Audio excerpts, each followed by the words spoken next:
Now. Okay. Yes, my name is Kris Pratt. I'm the Communications Director and Policy Advisor for Bizon. And so, yeah, we're on the ballot now, and we've been, really working since last October. This is when our candidacy started, and then I joined up in December. And so we've been really pushing, doing every event we can. We want to get out. We want to knock on some doors. We want to hold town halls. We want to really connect with the people.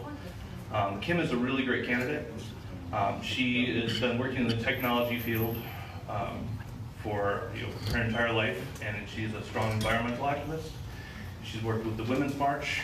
She's the March for Our Lives, and she feels incredibly strongly about that we need to make a change right now. And she and I both kind of came from the same spot. We, in October, she called up the M10 chair and said, is anyone running? And if not, I'm going to. And nobody was, so she ran. And I called up and said, who's running? Said, Kim Bizon, she's a great candidate. And so called him up and said, I'm on your team. Let's help it. Let's make it work. So, she's a strong progressive candidate. She believes in Medicare for all. That being said, we have to be realistic about what's going to happen in the next 2 years. You're going to need 60 votes in the Senate to change Obamacare substantially. Probably not going to happen, but we can work for. Yeah, we can still fight for making sure that we move in the right direction instead of rolling things back. And in 2020. Let's take the Senate. Let's get some stuff changed. So yes, let's take it all in 2020. This year, and I don't want to sound over dramatic, but this year is what we are fighting for the soul of our nation.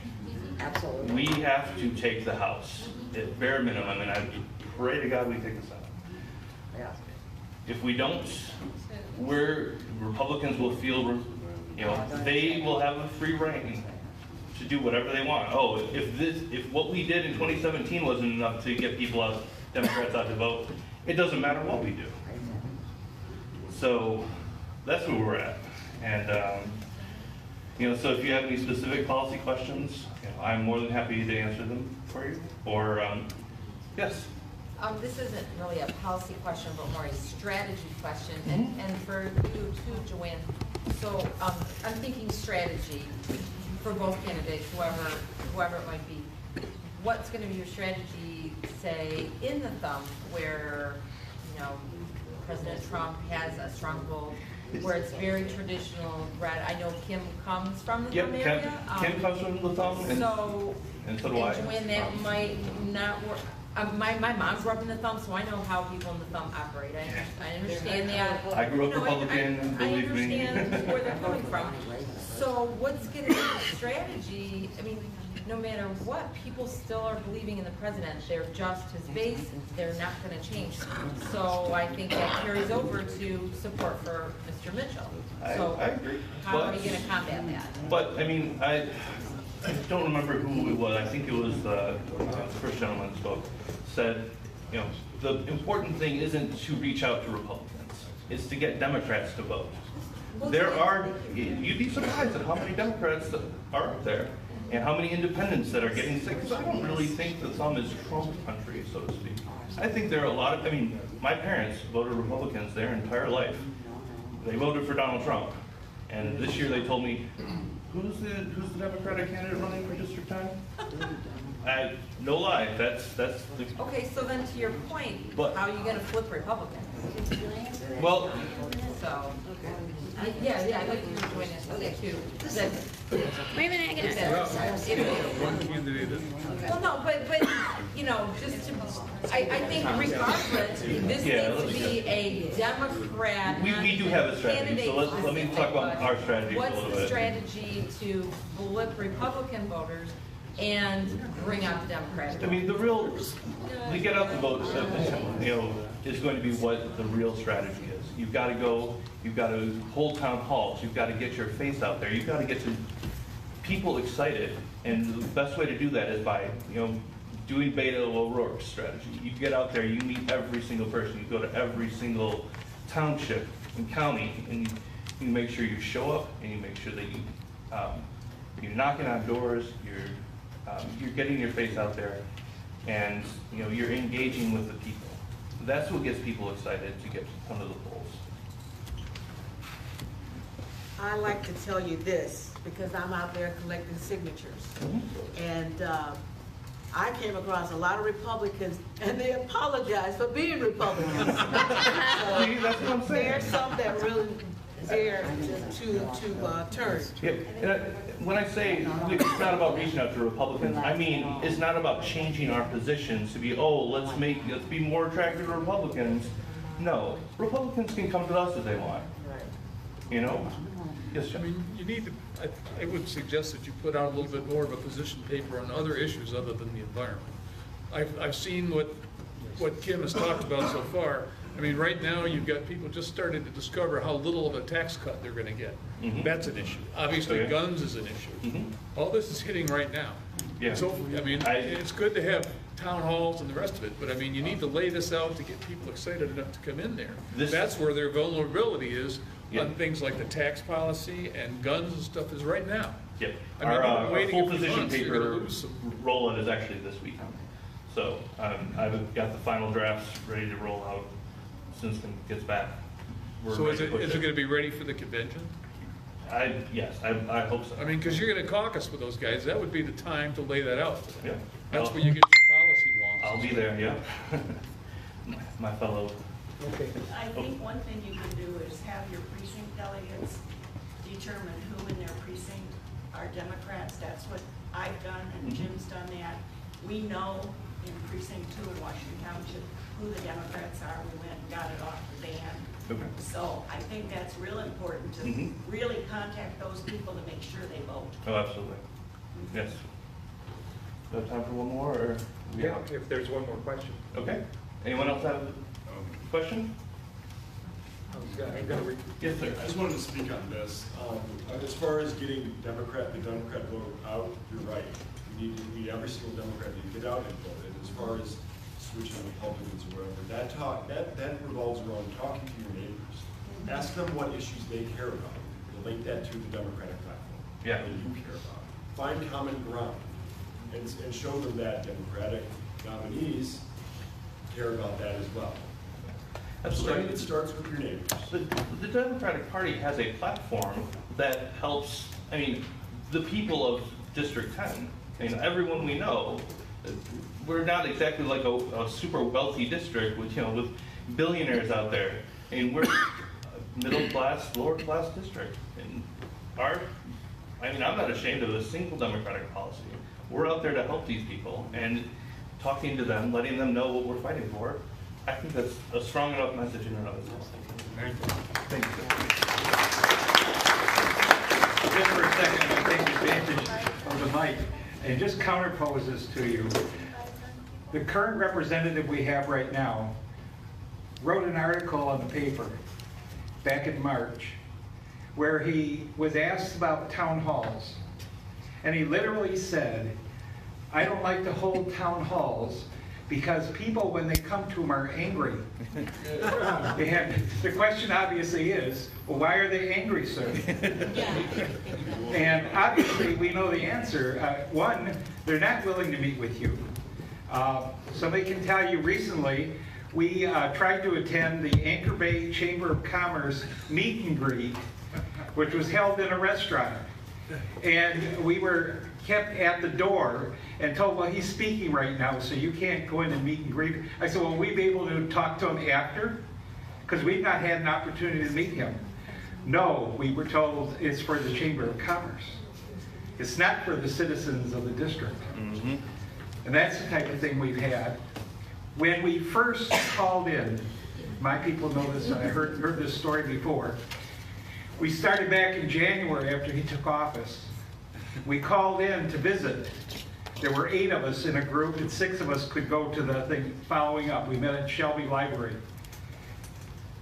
We called up and told them we were coming. We had a few issues we wanted to talk with them about.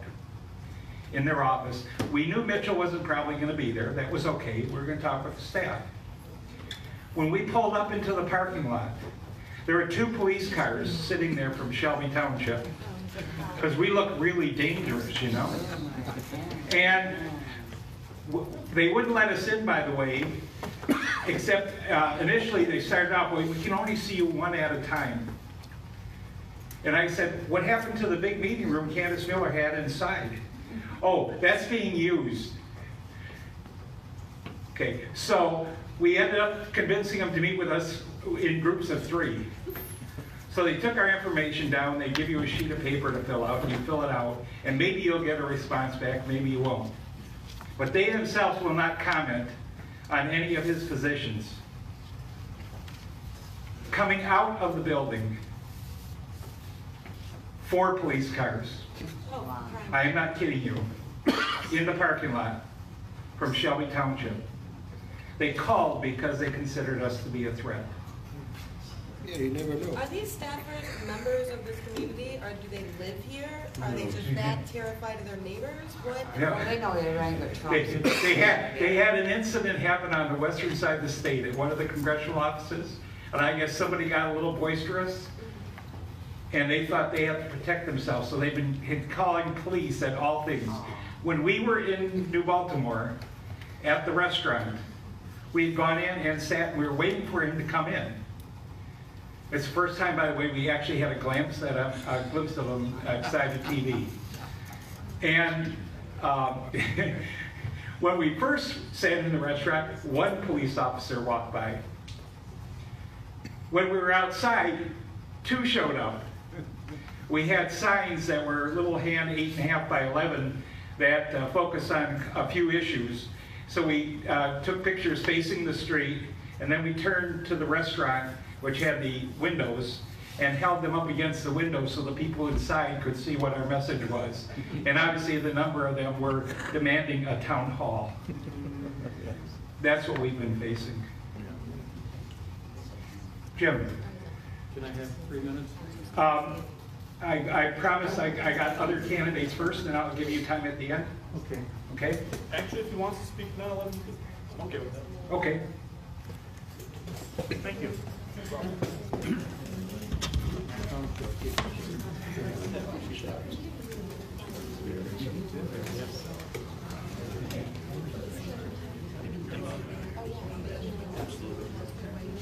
Well, it would be nice, now that I'm back from Florida, if you people had some better weather. But I didn't come here to talk to you about the weather unless we're going to talk about political winds, which way they're blowing. I got a call shortly before Easter, just as soon as I got back in town, from Frank Accavetti.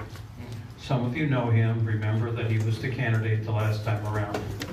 And I've heard some talk about, from other candidates, Ms. Bizon and Joanne, first time I've seen you. I think nothing would be more scary to the Republicans than to see 2 or 3 or even 4 Democrats competing for the chance to take on Mr. Mitchell.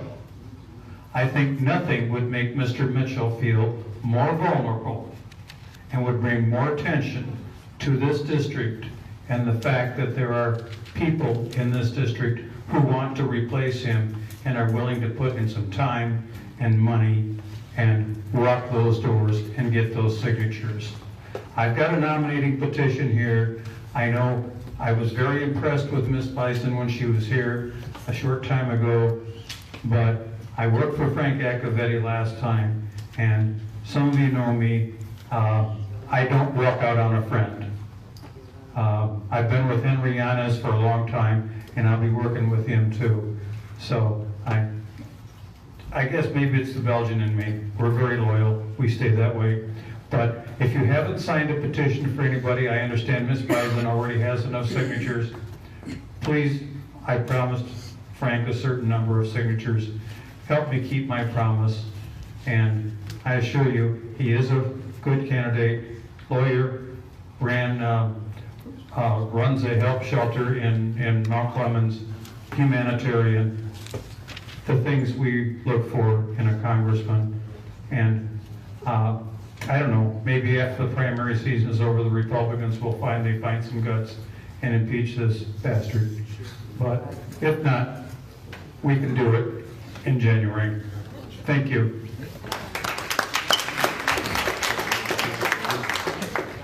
Say again? Thank you. I can ask you afterwards, it's a little long. Okay. Thank you, Gary. Was that